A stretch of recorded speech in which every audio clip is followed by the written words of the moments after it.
Buenos días, colchoneros. España 0, Cabo Verde 0. Esto ni los más pesimistas podían pensar que la selección podía empezar su andadura en este mundial con semejante batacazo. Aquí tenemos el resultado. Hemos hecho ahí un poquito con la inteligencia artificial para que veáis ahí los escudos, el resultado y para que os frotéis los ojos y veáis que es realidad, que no lo hemos soñado y que hemos empatado a 0 ante una selección que debutaba, que tenía muchas de las características de lo que es el fútbol africano, físico, intenso, un equipo que todo el mundo íbamos pensando que, bueno, según pase el partido se iban a ir cansando y resulta que según pasó el partido nos cansamos nosotros, ¿no? Yo el resumen que hago del partido así rápido es que el entrenador no acertó, ni con los jugadores, ni con la tecla, ni con lo que había que hacer para desarmar una selección tan cerrada atrás. Te puede sorprender durante el primer tiempo. Hay una especie de tiempo muerto a los 22 minutos, perdón, que a mí me parece lamentable y que se carga el fútbol, porque al final, si no juegas 45 minutos seguidos, pues una selección así se rearma.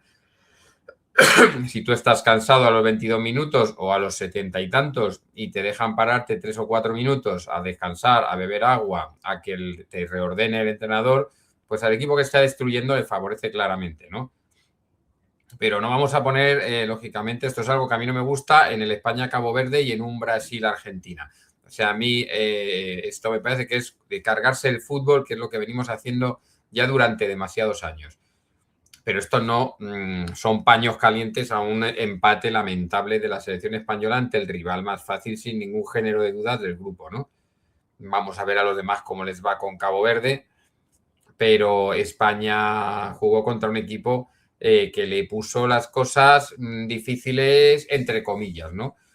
Cabo Verde perdió un montón de balones en la salida del balón, pero un montón de balones, y España no tuvo el tino, el acierto de finalizar jugadas ya empezadas, ya avanzadas, sin tener que crear nada, con huecos ya generados, con jugadores ya dentro del área, con una recuperación a 5 o 10 metros del área que se produjo en no pocas ocasiones, sobre todo en la primera parte. En la primera parte nos inflamos a recuperar balones en las inmediaciones del área y no fuimos capaces de castigar semejantes cagadas, ¿no? Muchas veces hemos dicho en la liga, joder, este balón que hemos perdido ahí al borde del área contra el Osasuna o contra el Alavés o algún equipo con menos calidad arriba, siempre hemos dicho, joder, esto es contra, ya no te digo el Madrid o el Barça, esto es contra el Villarreal o el Betis y te penaliza, ¿no? Pues ayer la selección española no fue capaz ni de convertirse en el Villarreal o en el Betis y penalizar las continuas pérdidas de balón en el borde del área del equipo rival, que todos sabemos que no era un equipo precisamente potente con el balón. Sí, cuando tenía el balón la selección española, porque acumulaban una serie de jugadores dentro del área que equivalían al número total de jugadores que tenían en el campo. Si hubieran podido meter 2 más al campo, estarían situados también dentro del área. Como es lógico, en una selección que debuta en un mundial ante la campeona de Europa, ¿no? Ante una de las favoritas del mundial. O sea, lo que iba a hacer Cabo Verde ni cotizaba. Pero lo que hizo España, lógicamente, y lo veremos ahora en la pizarrita, pues fue facilitar la labor a Cabo Verde. Ahora veremos que tanto la alineación inicial como el desarrollo del juego, como el dibujo táctico, como los cambios favorecieron el empate a 0 y el no poder romper ese marcador, para el cual tuvimos 2, 3 claras ocasiones, sobre todo los pies de Ferran.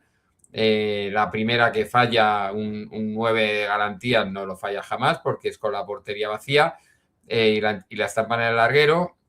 Luego tiene un remate con la izquierda desde el punto de penalti y la tira bastante parable, bastante asequible para el portero. Y luego tenemos pues algún remate también fuera del área, alguna llegada, un cabezazo de Cucurella que le remata lamentablemente cuando si tú cabeceas a 2 palmos del suelo es que eso había que haberlo rematado con la pierna. Bueno, pues tuvimos algunas ocasiones, pero clamorosas, el tiro al larguero y las dos de Ferran, las más clamorosas al final de la primera parte, ¿no? Que fue el momento en el que parecía que íbamos a meter un gol y al descanso con 1-0 y el transcurso de los minutos no nos favoreció. Primero porque los cambios se hicieron tarde y mal. Segundo porque el equipo se le vio físicamente peor que el rival. Y tercero, que al final ellos tiraron un par de contras, remataron un córner de cabeza absolutamente solos. O sea, nosotros hubo un momento que dije, espérate que todavía perdemos, que todavía te hacen esa de llegar una vez y ganarte, ¿no? Es verdad que tiramos nosotros muchas más veces, 12 o 13 veces, muchos tiros con muy poca selección, hasta 6 lanzamientos a puerta rebotaron en el rival. Ellos tiraron 3 veces, una vez a puerta, que fue el cabezazo, que fue fácil para Unai Simón, y un par de tiros lejanos, bueno, más o menos lejanos. No, ellos su bagaje ofensivo es mínimo, pero insisto, los contragolpes de última hora eran bastante peligrosos. O sea, al final los últimos 10 minutos parecía más que pudieran atinar en un contragolpe a que España pudiera marcar el 1-0, ¿no? Así que con todo y con esto, lo que tampoco vamos a hacer es quitarle todo el crédito a una selección que yo creo que se la ha ganado, ¿no? Es verdad que hay carencias, es verdad que hay jugadores en mal momento, jugadores que nada tienen que ver con los de la Eurocopa de hace 2 años y que se podía haber utilizado otros jugadores menos de la confianza del entrenador, pero que tal vez ayer podrían haber sumado más y eran de un perfil mejor, ¿no? Tal vez para este partido. Vamos a ver un poco la pizarrita, os la voy a poner más grande para que podamos trabajar sobre ella. Simón estaba en la portería, Unai Simón, Laporte y Cubarsí los centrales, por la banda izquierda Cucurella, por la derecha parece que se ha ganado el puesto Llorente de momento. Fijaros que yo, siendo Llorente un todoterreno, a lo mejor no era el partido de Llorente, por la naturaleza del rival y porque no se le abrían los espacios para poder moverse sin balón. Pero bueno, Llorente al final hizo un partido bastante aseado, teniendo en cuenta el partido que hicieron otros. Doble pivote con Rodri y Fabián, aquí me parece que están los primeros errores. Rodri se le ve que no está en forma y Fabián se le ve que está fundido de tantos partidos, o por lo menos de haber llegado hasta, porque es verdad que también ha estado lesionado, pero no se le ve que esté fino de ideas, ¿no? Que se ve mentalmente que ha llegado hasta la final de la Champions y yo no le vi mentalmente bien ni a Rodri en un estado de forma óptimo para afrontar el Mundial. Vi que los dos, tanto Rodri como Fabián, estuvieron lentos e imprecisos y sobre todo Fabián en el remate, que estampanó 2 balones en los rivales y otros 2 están pendientes de votar. En este 4-2-3-1 la línea de 3 por delante eran Gavi por la izquierda, que no me gustó ahí porque Gavi no tiene ningún efecto en esa situación y sobre todo ante un rival tan cerrado. Pedri, que no me gustó tan adelantado. Pedri terminó metiéndose más en el área y jugando toda la primera parte de espaldas, situación en la que no genera ningún riesgo y pierde un huevo de balones. Y Ferran, que aunque estuvo activo y apareció en el área, no tiene la calidad como para, teniendo 2, meter una de ellas. Así de sencillo. Tuvo 2 y no fue capaz de meter ninguna. Arriba Oyarzábal, que no me gustó, estuvo desaparecido la primera media hora y cuando apareció pues tuvo una muy buena oportunidad que se quedaba solo, un mal control hizo que no pudiera rematar y tuvo algún otro remate o alguna otra intervención, estuvo muy, muy errático y se jugó el partido entero. A mí me parece que Oyarzábal en un momento dado tenía que haber sido sustituido. A mí este dibujo no me gustó. Nosotros terminábamos por meter aquí a Gavi, meter muy arriba a Pedri, meter aquí a Ferran y que Llorente y Cucurella fueran los que llegaran a línea de fondo, pero muchísimas veces tanto Llorente como Cucurella llegaban a línea de fondo, también Fabián se acercaba un poco, metíamos muchos jugadores por delante del balón y muy pocos incorporándose con el balón. Cuando tenía el balón Rodri o los centrales que subían aquí a ayudar a Rodri a manejar el partido, tenían 7 tíos por delante. Cuando lo que hay que hacer es llegar con el balón, sobre todo cuando la defensa está muy metida, incorporarse según avanza el balón, incorporarse los jugadores, no incorporarse primero los jugadores y después el balón. Y muchas veces, pues lo que nos dejaban eran los pases a la banda. ¿Y qué es lo que tenía Cucurella adelante? Un tío. Con lo cual no podía centrar, muchas veces tenía que volver a salir, salía Gavi a ayudarle, llegaba Pedri, pero esto no lo hacían exactamente igual que como lo hacen con el Barcelona, estos jugadores, sobre todo Gavi, Pedri, etcétera, los del Barcelona. Yo, para mí, vamos a volver a poner la alineación y a explicar la diferencia entre meter todos estos y que cuando el balón le llega a Cucurella o a Llorente no tengan ningún jugador, ninguna vez generábamos una superioridad en banda. Se metían hacia el centro después de que llegara el balón a Llorente o a Cucurella, se metían tanto Gavi como Ferran más hacia el centro y se quedaban solos Llorente o Cucurella en la banda, sin apoyos. Entonces, no son dos jugadores que desborden claramente. Es verdad que Cucurella encontró la espalda un par de veces, Llorente también encontró la espalda un par de veces, pero no tuvo certeza en el pase, generó 2 corners. Cucurella sí que generó 2 jugadas de remate muy claras, en una la habían pillado fuera de juego, la otra fue la de Ferran. Bueno, sí, pero no. Pero a un equipo así no le puedes generar 4 llegadas. Tienes que generarle un montón de llegadas y tienes que tener unos sistemas, unas jugadas, unos movimientos preestablecidos, unos automatismos que te permitan destruir o deshilachar esa defensa, esa madeja que te pone atrás el rival. Bien, ¿qué pasa con este 4-2-3-1? Pues que ni Ferran es un jugador que desequilibre, ni Gavi es un jugador que desequilibre y encima acaban apareciendo en el área. Con lo cual, la circulación por el centro, insisto, con Fabián también metiéndose muchas veces en esta zona, son demasiados jugadores. Y si encima Cucurella y Llorente se meten arriba, pues ya tienes 7 tíos por delante del balón, 5 tíos por el centro, haciendo que la circulación sea muy lenta y previsible. Y además un Rodri y un Fabián que paraban mucho el balón, que les faltaba frescura mental para mover el balón, necesitaban muchos toques, se perdieron algunos balones peligrosos y ya hasta el segundo tiempo que Pedri no fue más para atrás y Fabián un poco más para adelante, no encontramos una manera de mover un poquito mejor el balón, ¿no? Bien, ¿qué es lo que pasa con el Barcelona? Que Pedri es el tercer central, es el tercer mediocentro, es un 4-3-3. ¿Vale? Es un 4-3-3, ¿no? Y entonces el Barcelona se abre más. ¿Qué es lo que pasa cuando se abre más? Sobre todo lo hemos hablado cuando este es Koundé, el jugador del Barcelona, y este es Lamine. Claro, no teníamos ni a Lamine ni a Koundé precisamente, pero bueno, pero teníamos a Llorente y podíamos haber metido tal vez a algún otro jugador que hubiera podido ser un poquito más, darle un poquito más de profundidad cuando se necesita en esas circunstancias. Algún jugador que tenemos nosotros en el banquillo, como puede ser Jeremy Pino, por poner un ejemplo, o incluso en banda izquierda doblar con Grimaldo lateral, pero tener un jugador más ofensivo como Grimaldo ahí metido en el borde del área, en vez de tener a un Gavi que me parece que ese no es su sitio ni de lejos. Yo creo que podíamos haber hecho esto, era una de las opciones. Podíamos haber metido a Martín Zubimendi también en el centro del campo para tener un jugador con un poquito más de movilidad. Pero yo, sobre todo, y si no Dani Olmo, haberlo metido antes, no darle 10 minutos, ¿no?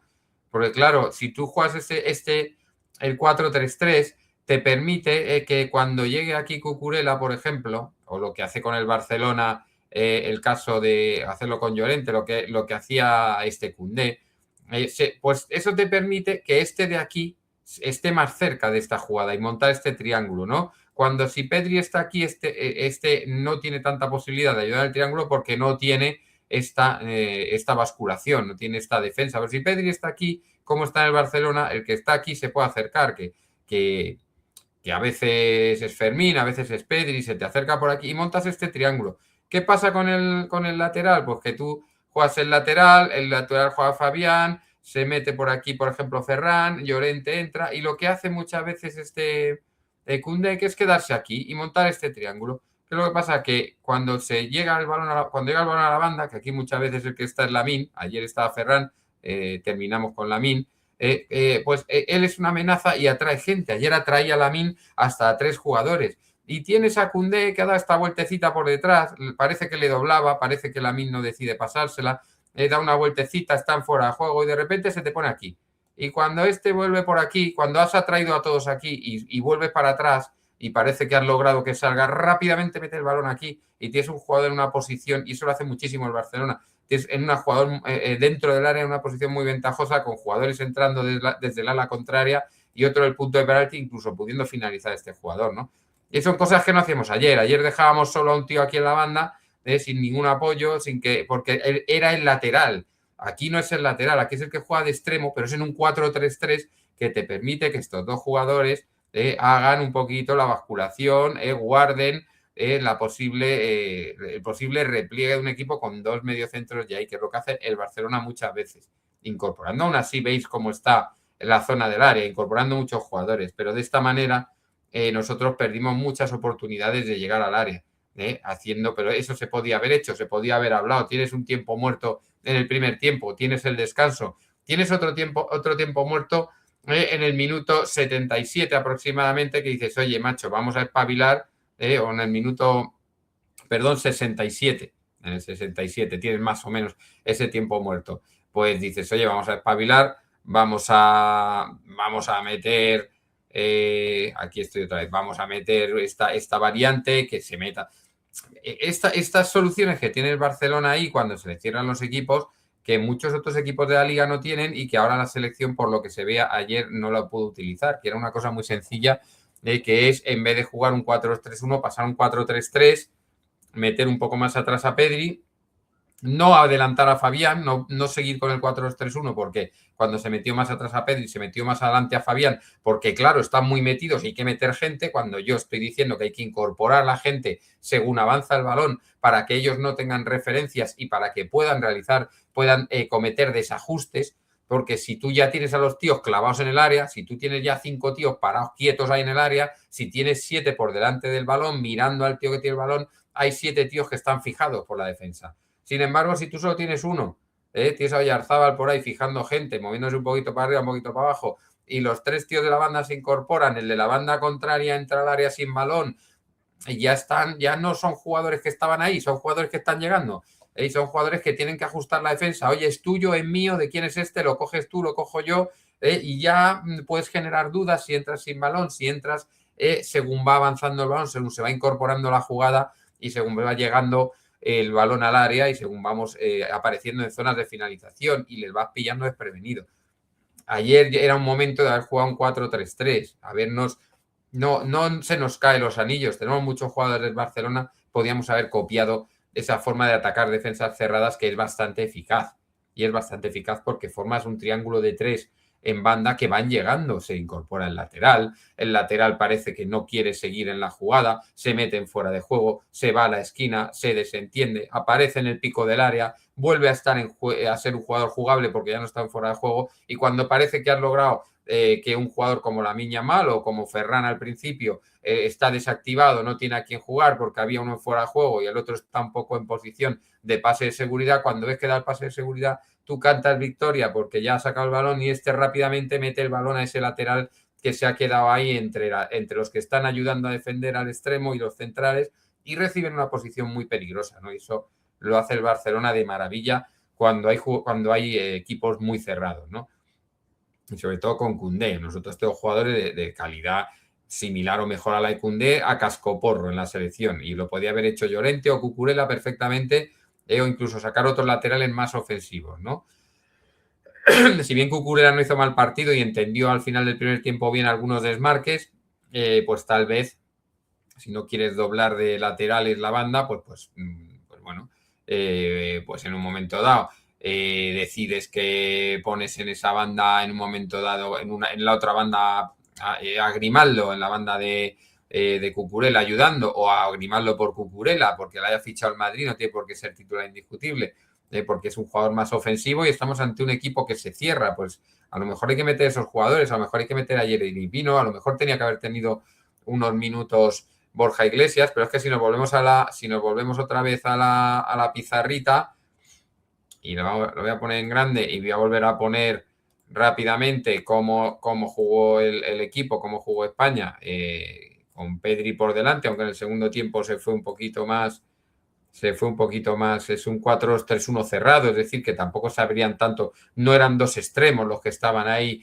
eran todo mediapuntas, Ferran, Gavi, Pedri, eran tres mediapuntas y entraban Cucurella y Llorente. Yo creo que sí, el cambio de Fabián en el 70 a mí me parece que llegan tarde los cambios, incluso en un momento dado en el descanso ya algún cambio había que haber metido. Y yo, Fabián, pues hombre, entra Merino, ¿qué pasa? ¿Por qué entra Merino? Porque en el segundo tiempo ya está Pedri y entra Merino y entra... he puesto Merino dos veces, he puesto que Gavi entra por Merino, ahí me he equivocado, y también Merino entra por Fabián, no. El cambio en el 70, el otro era, a ver si me acuerdo ahora, era Lamine Yamal, claro, el propio Lamine Yamal. Entonces, hay dos Merinos. Aquí pasaba Gavi un poquito hacia el centro, ¿vale? Lamine Yamal, que es este Merino, perdón, y Ferran un poco al centro, y luego Ferran terminaría siendo sustituido por Dani Olmo y acabaría Dani Olmo aquí. Este Merino, que me he equivocado, es Lamine Yamal y este es Merino de verdad. Dani Olmo y Merino intercambiarían posiciones hasta que entró Nico Williams en el 86, que se hizo cargo de esta parte, y Dani Olmo pasó un poco más a la creación junto con Pedri. Al final, ¿qué estamos haciendo? Meter en el 70 y tarde a Lamine Yamal. Es verdad que Lamine Yamal a lo mejor no tenía para más tiempo, pero bueno, pues metes a otro antes, haces otro cambio antes, metes antes a Dani Olmo. Es que meter un jugador como Dani Olmo, que a mí se me antojaba peligroso y se me antojaba importante para una defensa como la de ayer, meterle en el 80, cuando es un jugador que se mueve entre líneas, que es indetectable, que al final terminó por darle un pase a Oyarzábal que le dejó medio gol, que es verdad que cuando le dio el pase se estaba cayendo para atrás y se le elevó un poco el balón y se lo puso difícil a Oyarzábal, pero apareció donde nadie le esperaba, recibió y le dejó un balón a Oyarzábal bastante peligroso, ¿no? Yo los cambios el cambio de Rodri, esperar al 86, Rodri no estaba con ritmo de competición, no sé si físicamente es que no está la selección a tope, pero yo vi a muchos jugadores con mucho menos físico que el rival y con mucho menos ritmo de competición. No sé si el haber está lesionado, no sé si este ritmo de competición se va a ir cogiendo poco a poco, insisto, pero el cambio en el 86 me parece que ya no debes hacerlo, es parar otra vez el partido para hacer un cambio y yo creo que no hay tiempo suficiente. Insisto, solo 4 cambios de los 5 con el calor que hacía ayer en ese partido. Empezamos en el minuto 70, que a mí me parece muy tarde. Dani Olmo entra en el 80 y Nico Williams, que a mí me parece que podía haber, para entrar en el 86 yo no lo había sacado, yo habría sacado a Jeremy Pino o a algún otro jugador que pudiera haber sido, o incluso a Borja Iglesias, que es un jugador claramente de un nivel técnico por debajo del resto de la selección, pero que a lo mejor en una situación de partido cerrado te mete un pie cuando nadie se lo espera y lo mete para adentro, ¿no? Bueno, insisto, a mí ayer me parece que no tuvo capacidad de reacción el seleccionador, he desaparecido, aquí estoy. No tuvo capacidad de reacción, no me gustó el equipo, no me gustó el dibujo táctico, y no me gustaron los movimientos que se hicieron porque no se jugó prácticamente nada sin balón y no me gustaron los cambios. Así que ayer, pues, insisto, la selección, el seleccionador y hasta el utillero tienen crédito. Ayer simplemente gastaron algo del crédito, pero tienen crédito de momento de sobra, ¿eh? Pero también es verdad que el Mundial va rapidito, que los 2 partidos que quedan son más difíciles que el de ayer y que si lo que falta es ritmo de competición, hay que ir espabilando, pero ya, porque tenemos un 0-0 ante Cabo Verde, que es una mancha importante, es un bochorno histórico porque era una selección debutante en un Mundial y parece que los nervios, las prisas y la precipitación la tuvimos una selección que es campeona de Europa, que lleva, sí, es verdad, 31 partidos invicta, pero que ayer el partido malo, malo, malo. Y de bochorno en bochorno. El Atlético de Madrid ha dejado escapar en los últimos días 2 fichajes que parecían atados, que son el de Bernardo Silva y el de Cucurella. Ambos van al Madrid. Hay gente que dice que, bueno, que esto es una venganza por no haber aceptado la oferta de Julián Álvarez y habernos reído de ellos en las redes sociales. Bueno, yo ya siempre os he dicho que a mí las redes sociales las detesto y que cuando tú tienes algo que decir lo tienes que decir con la seriedad y la magnanimidad de un club como el Atlético de Madrid. No te tienes que bajar a club de barrio para hacer estas cosas. Que es muy divertido, que jiji, jaja, A mí no me gusta, seré muy viejo y seré muy carca, pero a mí no me gusta el tema tweet, el tema meme, el tema redes sociales. No me gustó cuando pasó en Liga con arbitrajes ante el Madrid y el Barcelona y terminamos teniendo un arbitraje civilino, no lo siguiente, en la final de la Copa del Rey. Ahí yo creo que lo pagamos caro, el tirar de memes y de tweets, y seguimos haciendo la misma gilipollez. A mí eso no me gusta, pero eso no tiene nada que ver, por mucho que el Madrid haya querido vengarse de nosotros, con los problemas que tenemos nosotros a la hora de fichar, ¿no? Tenía que haberlo buscado, no lo he buscado, y si lo busco probablemente no lo encuentre, pero hace meses yo, cuando empezó a hablarse de Apolo, yo dije que cuidado, porque los medios de comunicación se dijeron cosas muy sesgadas, como que Apolo venía valorando el club en 2.700 millones de euros, y la valoración del club no es otra cosa más que el dinero que le pagan a los dueños para tener el 55% o el 52% que tienen, ¿no? Es decir, si yo te valoro en 2.700, pues yo con pagar 1.400 el club es más de un 50% mío, para que os situéis, ¿no? Entonces, bueno, para ser exactos, 1.350. Yo todo lo que sea pagar, pero ¿a quién se lo estoy pagando? Yo no estoy metiendo ese dinero para fichajes. Ese dinero se paga a los dueños para que las acciones cambien de propiedad. Ni más ni menos. Ni más ni menos. No estamos diciendo, pues nada, pues 1.000 y pico para fichajes. No, no. En el club, a día de hoy, no ha entrado nada. La ampliación de capital probablemente sea a inicios de temporada, es decir, pasado el 1 de julio, porque esta temporada da beneficios. En esta temporada el Atleti ha hecho una buena Champions, se han obtenido 100 y pico millones y se va a dar beneficios. Entonces, por eso se quería hacer algún fichaje, no antes del Mundial, se decía antes del Mundial porque se encarecen, porque no sé qué, sí, igual que unos se encarecen, otros se deprecian porque no hacen nada en el Mundial, ¿no? Entonces el riesgo es para un lado y para el otro. La razón real por querer hacer un fichaje antes del Mundial, entre comillas, porque no es antes del Mundial, es antes del 30 de junio, es porque ahí ya acaba la temporada y por lo tanto el año contable. Y como se van a dar beneficios, pues se quería, si podía ser, amortizar parte de esos beneficios con algún fichaje y no penalizar todos los fichajes al siguiente ejercicio. Eso ya son temas más técnicos, más contables, estrategia financiera, etcétera, pero vamos, que esa era la idea. Llevamos desde mayo, desde que acaba la liga, que ya es mes y pico, con fichajes que están avanzando, que están casi hechos, que se ha hecho una oferta, que si el equipo dueño pide un poquito más de la cuenta, pero nosotros hemos ofrecido esto, se están acercando posturas, a punto están y se nos escapan los fichajes, ¿no? Y ahora nos sale la gente con que, claro, no vas a fichar un lateral de 60 millones. Habría que ser tonto para fichar un lateral de 60 millones. Es que hay jugadores de 60 millones baratos, que yo no digo que Cucurella lo sea, voy a hablar de generalidades. Voy a dar muy poca opinión hoy. En generalidades, hay jugadores de 60 millones que son baratos.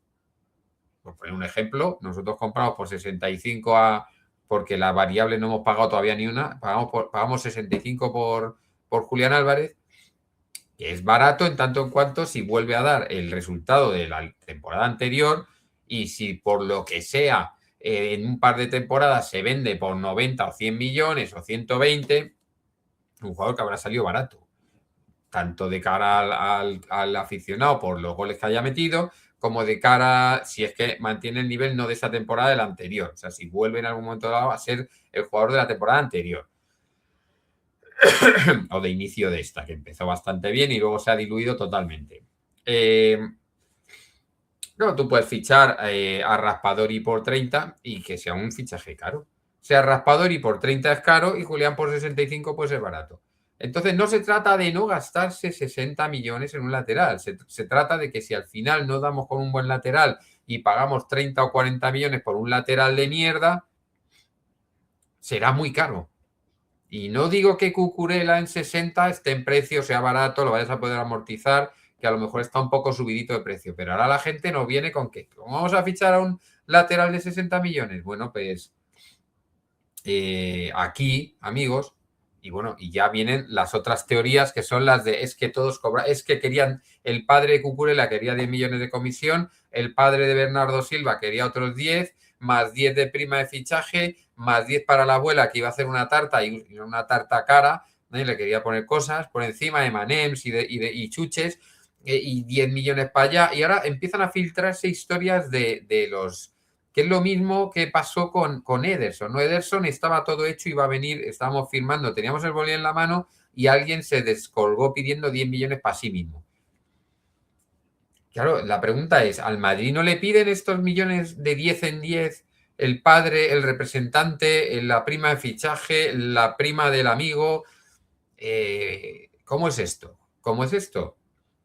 A mí me parece a excusa barata. A mí me huele, y digo que he dicho que iba a dar pocas opiniones, pero yo lo dejo ahí.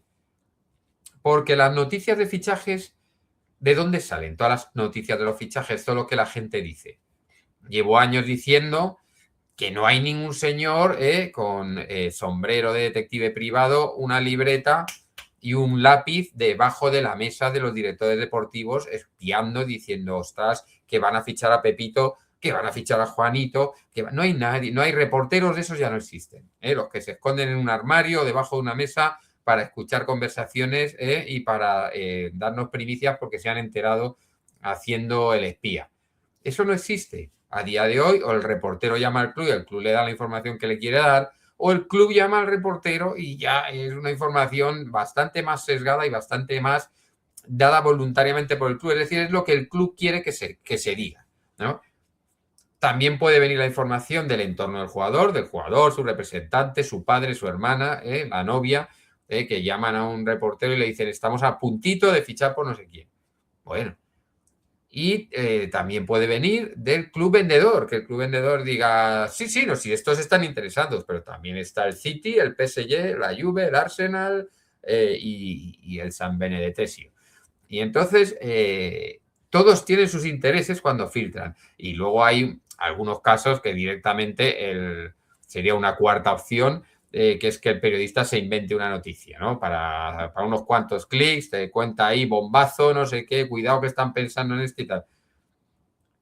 Total, del club te pueden llamar, del entorno del jugador o del club que vende o que no quiere vender o que le estás haciendo la oferta pero no la acepta o que está por la labor, pero el club propietario del jugador, el que quiere comprarlo y el jugador y su entorno. Esos son los que llaman y le filtran noticias a los periodistas, ¿no? Bien, vamos a dejar aparte el periodista que se inventa una noticia, ¿vale? Vamos a dejarlo como caso aparte. En estos tres casos, si es el club el que filtra la noticia, yo entiendo que se la filtre al periodista de cabecera, al de turno, al de confianza y que salga en el AS, en el Marca, en el Mundo Deportivo, donde corresponda. En la SER, la COPE, el que corresponda. Pero si el que está filtrando es el jugador o su entorno, su representante o su padre, si el que está filtrando es el otro club, cuando no eres tú el que filtra, oye, no, si lo que se dice no es cierto, no tendrás tú que salir a decir, oiga, es que se está diciendo esto no es verdad.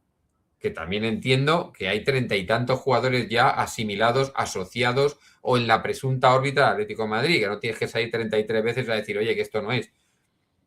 Pero ahí yo entiendo que no se diga con Joao Gómez o que no se diga con quien sea, ¿no? Con algún jugador menor. Con jugadores a los que se nos ha, o Joao William, o Guirassi, o alguno con el que se nos ha ligado de una manera un poquito más ambigua.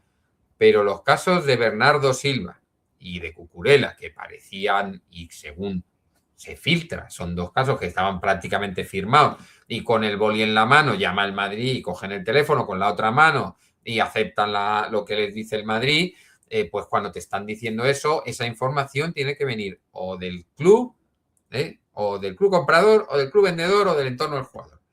Y si esto no es verdad, tiene que salir el club a desmentirlo. Y si esto es verdad, es para matar a alguien. Es para matar a alguien porque llevamos 2 meses o casi 2 meses o un mes y medio filtrando, lo tengo a punto, estoy muy cerca. Claro, pero si tú estás todo el rato largando a quién quieres fichar, luego hay otros que dicen que es una estrategia para que no sepamos a quién realmente queremos fichar. Yo juraría que es vender humo y luego si no sale compro el plan B. os lo tengo porque dicen también la gente de Mallorca que conoce a Alemany, dice que es muy de cerrar planes B en secreto y dar bombo y platillo al plan A, y si el plan A no sale, el plan B, pum, pum. Pero tampoco es culpa de Alemany, tampoco es culpa de Alemany, y ni siquiera es culpa de Apolo. El club lleva años, no lleva un año ni dos, lleva años haciendo esto, publicitando sus operaciones. Entonces, si tú vas a fichar a Cucurella y dices que tú ofreces 30 y que pide 40, que pide 70 el Chelsea, que tú ya has ofrecido algo más cercano, más de 30, más de 40 millones, y que el Chelsea te ha bajado a 55, pues resulta que ya empezamos a acercarnos.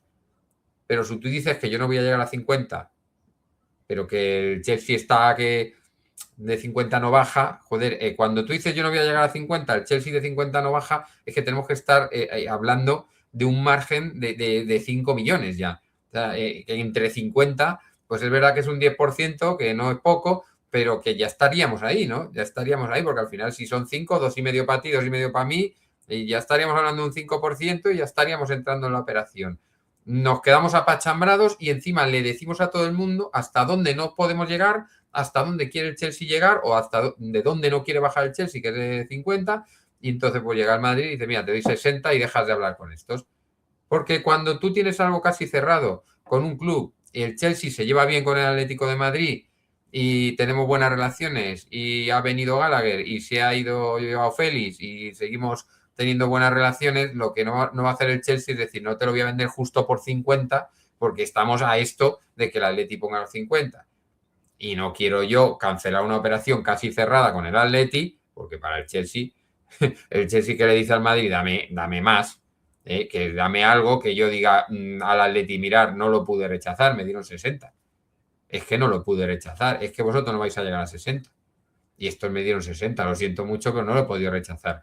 Y por eso el Madrid sube un poquito, pero tú ya le has dicho al mundo que tú a 50, de 50 no pasas, el Chelsea ya le ha dicho al mundo que de menos de 50 no va, por menos de 50 no sale, estaba la cifra, macho, no había tampoco que ser Sherlock Holmes para saber dónde iba a acabar la cifra, y llega al Madrid y dice, mira, rompe las relaciones estas que tienes ya prácticamente cerradas, yo te doy 60 y tú tienes una excusa para decirle al Atleti, macho, me han ofrecido 60. Esto es así. Cualquiera que sepa un poco cómo van las negociaciones sabe que el Chelsea no ha querido quedar mal con el Atleti, que la operación con el Atleti estaba en 50 cerrada, que el Atleti iba a llegar a los 50 con un esfuercito, que el Chelsea que quería más de 50, bueno, pues te lo dejo en mi mínimo más absoluto, que son 50, el otro en su máximo más absoluto, que son 50, y la operación se iba a cerrar en 50. Y estaba ya hecha. Pero es que como somos así, como estamos ahí regateando los últimos 50 euros, ¿y quién va a pagar el taxi del día que firmemos? Ah, pues yo no, pues págalo tú, pues no sé qué. Y no, luego cuando se estropicia una operación así de mala manera en el último momento, porque llega el Madrid y el Madrid hace catapum, el Madrid es como yo haciendo la compra, macho. Yo tengo una lista, huevo, pan, aceite, huevo, pan, aceite. ¿Cuánto vale esto? Tanto, hasta luego.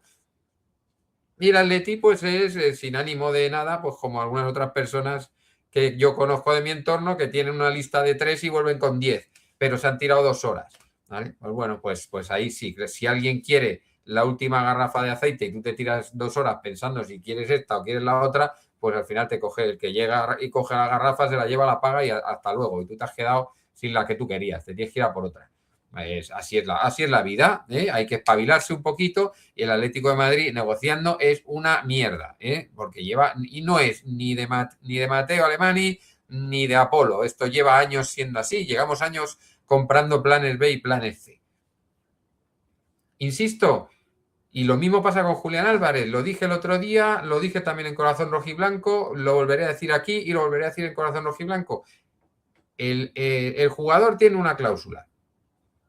Si se vende es porque le quiere vender el club. O sea, si un jugador que tiene una cláusula de 500 millones de pavos lo vende el club por 150 o 170 es porque lo quiere vender el club. Porque si el club no quiere, no lo vende. El jugador, que todo el mundo dice, ¿por qué no habla? Yo siempre digo, no habla porque no, es dueño de su futuro. Porque mañana el jugador dice, me quiero quedar, y el club dice, pues ahora te vendo, y queda mal con todos. El jugador dice, me quiero ir, y el club dice que no le vende, y ya tiene un caldo de cultivo en la afición de Atleti insostenible. jugador no puede hablar, no es el dueño de su futuro. Si se va es porque el club lo acepta. Y si se queda es porque el club quiere que se quede. El club decide. Y el club es el que te dice, vamos a fichar a Cucurella, estamos ahí, los 50 millones. Vamos a fichar a Bernardo, ya lo tenemos ahí, está a puntito. Vamos a fichar a no sé quién. Y todo eso lo filtra el club. Porque cuando no lo filtra el club que vende. Y cuando no, lo filtra el entorno del jugador, que es el objeto de compra-venta.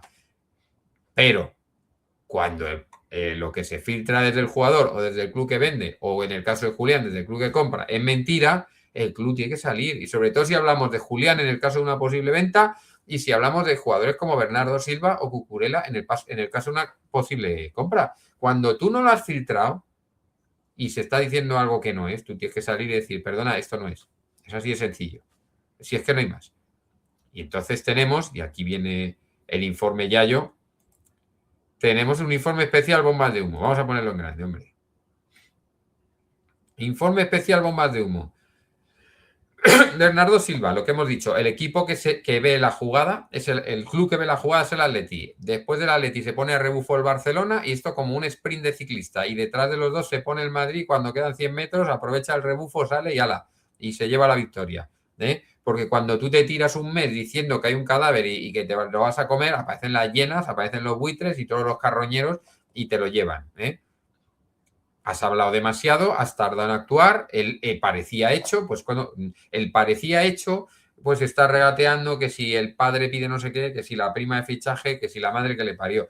Entonces, cuando llega otro equipo, que es verdad que tiene el Madrid más potencia económica que nosotros, pero cuando tú quieres a un jugador y lo consideras clave, pues lo tienes que hacer rapidito.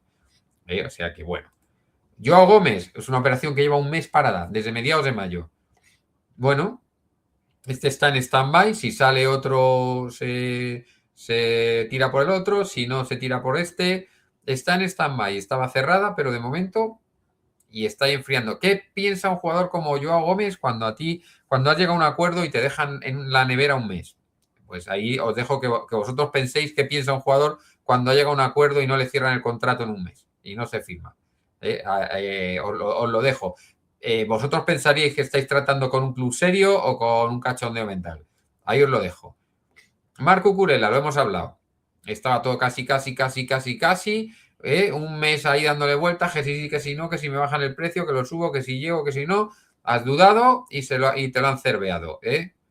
Y en unas horas lo hizo. En unas horas se supo que el Madrid estaba a punto de cerrar y que lo había cerrado. Todos los movimientos son absolutamente secretos. A nosotros lo ponemos con luz y taquígrafos, insisto, y le damos pista a los demás de hasta dónde llegamos nosotros, de lo que está pidiendo el club comprador, o sea, vendedor, del dinero que va a pedir y el que va a ofrecer, el que te lo va a robar, ya sabe cuánto tiene que llevar en la maleta. Kang In Lee, pues más de lo mismo. Kang In Lee valía hace 10 días 25 millones. El Paris Saint-Germain ya lo ha subido a 35. Seguimos mareando la perdiz. Como vuelva a jugar un partido medianamente bueno con Corea o meta un gol o de una asistencia, a 45. Y así sucesivamente. ¿Vale? Y nosotros seguimos radiando el fichaje en directo. Se va a cerrar en 25. Eso se dijo hace 15 días. Que se podía cerrar en 25. Que el Paris Saint-Germain no veía mal porque en la final de la Champions no intervino Kang In Lee. Y es una final en la que se hacen 5 cambios y otro en la prórroga 6. Es decir, hay 17 tíos por delante de Kang In Lee en ese equipo. Que yo no digo que sea un desastre el jugador, yo digo que en ese equipo actualmente hay 17 tíos por delante y que a la hora de vender no vas a ser jugador porque más dinero te pidan. Pero como el jugador, como el Atleti al preguntar levanta el interés, como el Atleti al hacer público que está detrás de Kang In Lee, que es fundamental, que va a sustituir a Griezmann y no sé qué más leches, de repente Kang In Lee da una asistencia en el primer partido del Mundial y ya no vale 25, ya vale 35. ¿A qué esperamos? Pues probablemente que valga 45, o a que nos lo quiten. Pues así estamos. Hjulman. Pues Hjulman es otro jugador que llevamos un mes con él para arriba y para abajo. Pero si viene Bernardo, no viene Hjulman. Pero ¿en qué cojones se parecen? ¿En qué cojones se parecen Bernardo y Hjulman? Porque Hjulman es el plan B de Bernardo. Si Bernardo es un centrocampista ofensivo y este es un medio centro defensivo, es un 5 de libro. Es un jugador que tiene más fuerza, es más físico, más de carácter, menos calidad. El primer pase lo da con sencillez, lo que hace es robar el balón y poner en juego el balón sin perderlo, es lo que mejor hace, pero no esperéis que se vaya de tres, no esperéis que tire paredes, no esperéis que dé asistencias, es un jugador que ayuda a recuperar balones y a distribuirlos con cierta coherencia, pero maravillas no hace con el balón. Este parece que está calentito, calentito, calentito, pero también salió en la prensa que lo quería Mourinho. A ver si en el último momento, igual que otro que está, no, pero este sí que está a puntito, a puntito. Bueno, pues ya veremos el apuntito donde nos deja.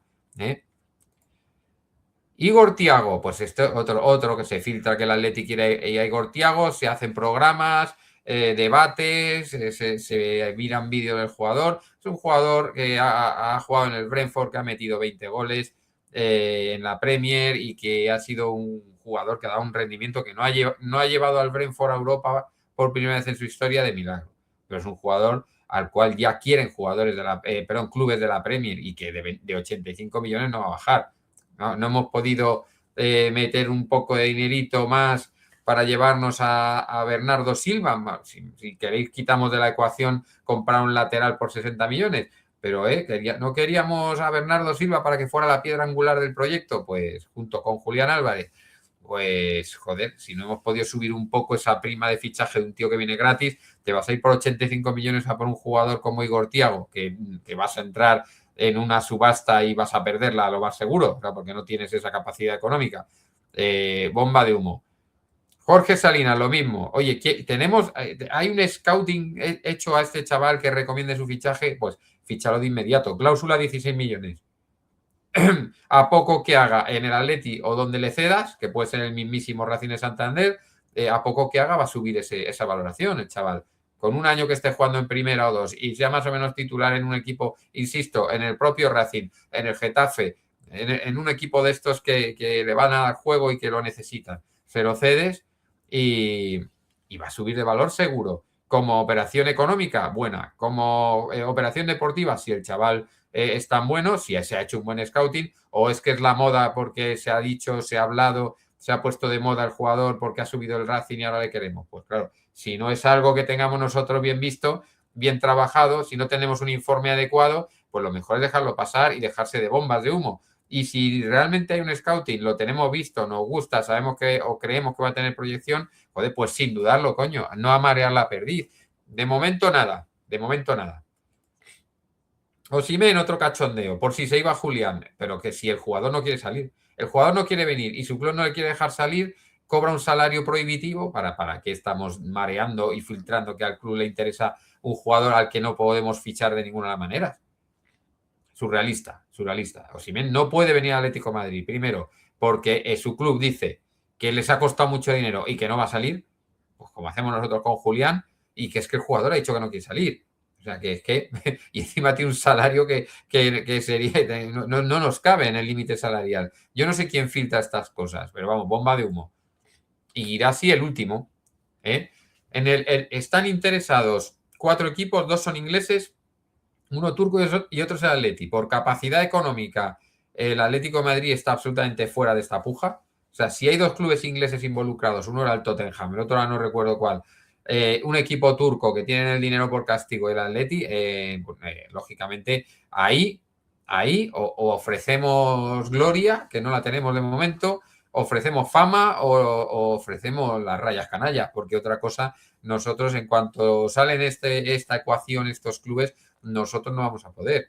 Entonces, porque, oye, otra cosa, vamos ya a quitar esta pantalla. Otra cosa es que se habló de 200 millones de inversión neta, luego se dijo que no, luego se dijo que eran 100 millones, que es la que más debería parecerse a la realidad, teniendo en cuenta los beneficios de este año y la ampliación de capital. A mí las cuentas me salen que el equipo de inversión neta puede meter 100 millones. Claro, cuando llegue el fin de temporada, que también es el cierre contable, a lo mejor los que están ahí dicen, vamos a meter aquí a reservas lo mínimo posible, vamos a repartir dividendos, nos guardamos los bolsillos porque los Gil y Cerezo es el último año que en los dividendos se meten al bolsillo la mayor parte de los beneficios. Y entonces a lo mejor por ahí entendemos que de momento no haya venido el fichaje prometido de antes de cierre de año, y a lo mejor por ahí entendemos que inversión neta, que empezó en 200, que siguió en 100, que se habló de 80, ayer Uría hablaba de 60. Empieza la cosa a tener gracia. Gracia si no eres del Atleti. Si no, esto va bajando cada vez más y a mí me da la sensación de que los que acaban de vender el club o su parte del club por 1.000 millones, que yo creo que ya los bolsillos los tienen que tener bien llenos, todavía quieren un pellizquín más, a costa de dejar a la parte deportiva del club como unos zorros y a costa de hacer el ridículo en el mercado. Porque, insisto, para cerrar ya el programa, lo que se sabe es lo que filtra o el entorno del jugador o el club que vende o que es propietario del jugador y no quiere venderlo, o el club que compra, que es el nuestro. Entonces, si lo que se filtra no es cierto, es o porque miente nuestro club, con lo cual se callarían, no dirían nada, o porque miente el entorno del jugador, con lo cual lo lógico sería que saliera el club a desmentirlo, o porque miente el otro club involucrado, con lo cual también sería lógico que saliera el club a desmentirlo. Sobre todo en los casos importantes, insisto. Bernardo Silva, Cucurella en caso de compra y en caso de venta lo de Julián Álvarez, que dicen que se vende, o lo de Sorloz, ¿no? Que se dicen cosas, se comentan y luego resulta que se dice que el club, un periodista dice que el club dice, que alguien del club le dice, que el club dice que es mentira. No, que salga en primera persona el club, no que digan que dicen. Así que vuelvo a repetir esto, es que es el club el que tiene toda la responsabilidad de todo lo que está pasando y del ridículo que se ha hecho con el tema Cucurella y con el tema Bernardo Silva, ¿no? Que encima se van al Madrid, no a cualquiera, al Madrid. Así que vamos a ver si después del esperpento de España y después del esperpento en los despachos del Atlético de Madrid se nos empieza a cambiar un poco la cara, empieza el Atlético de Madrid a hacer algo bien y empieza España a carburar la máquina, porque si no se nos va a quedar una cara gilipollas este verano que flipas. Así que, amigos, buena semana, a esperar el siguiente partido, que ya es contra Arabia Saudí el fin de semana, y Forza Atleti.